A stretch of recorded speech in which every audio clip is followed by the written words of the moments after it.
अस्सलाम अलैकुम नाजरीन, एक बार फिर नईम फैक्ट्री चैनल की एक और नई शानदार वीडियो में खुश आमदीद। नाजरीन, आज हम आपको मोरों के बारे में ऐसे हकायक बताने जा रहे हैं जो आप नहीं जानते।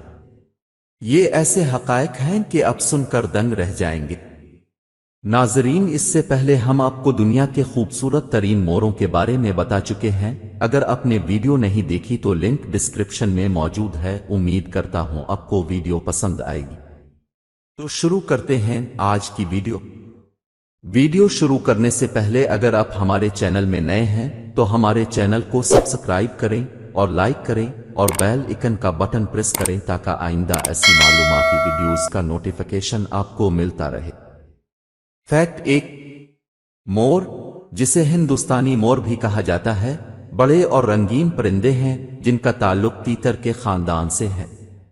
नर अपने मुतहर्रिक चमकदार पंखों के लिए जाने जाते हैं, जबकि मादा, जिसे मोटर कहते हैं, के पैर हल्के भूरे होते हैं। फैक्ट 2। मोर की परों की खूबसूरत ट्रेन दरअसल उसकी दम है। नर मोर अपने साथी को अपनी तरफ मुतवज्जे करने के लिए अपने लंबे रंगीन पंखों को एक वसी सोहबत की नुमाइश में निकालता है।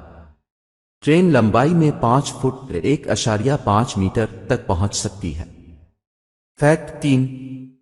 मोर के पंख असल में रंगीन नहीं होते।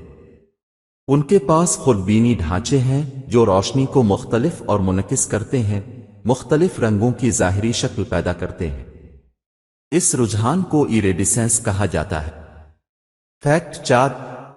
मोर जनूबी एशिया बिलखुसूस भारत, श्रीलंका और पाकिस्तान से ताल्लुक रखते हैं।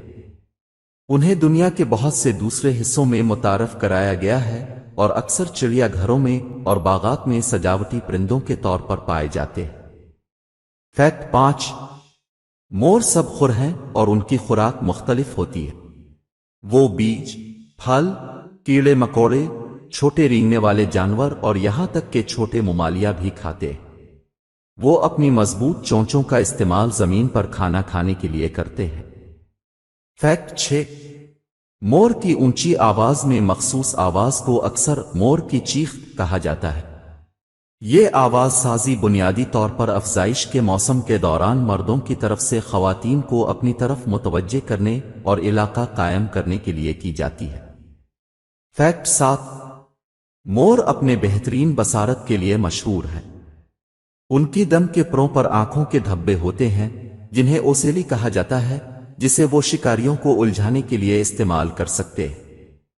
जब उनको किसी चीज का खतरा महसूस हो तो वो अपने पर फैलाते हैं और एक हंगामा खेज आवाज निकालते हैं, जिससे आंखों के धब्बे एक रुकावट के तौर पर जाहिर होते हैं। फैक्ट 8।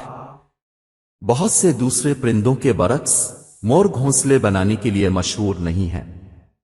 इसके बजाय मोटर अपने अंडे जमीन में उथले डिप्रेशन में देते हैं जो अक्सर पौधों के दरमियान छुपे रहते हैं। फैक्ट 9। मोर इंतहाई इलाकाई परिंदे हैं।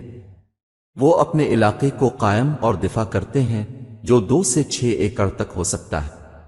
नर अपने परों की नुमाइश करेंगे और गलबा हासिल करने और घुसने वालों को रोकने के लिए ऊंची आवाज में पुकारेंगे। फैक्ट 10। मोरों की पूरी तारीख में मुख्तलिफ सकाफतों में तज़ीम की जाती रही है। हिंदू अफसानों में मोर का ताल्लुक भगवान कृष्णा और देवी सरस्वती जैसे देवताओं से है। भारत और म्यांमार समेत कई ममालिक में मोर को कौमी परिंदा समझा जाता है और इसे कानून के तहत तहफ़्फ़ुज़ हासिल है।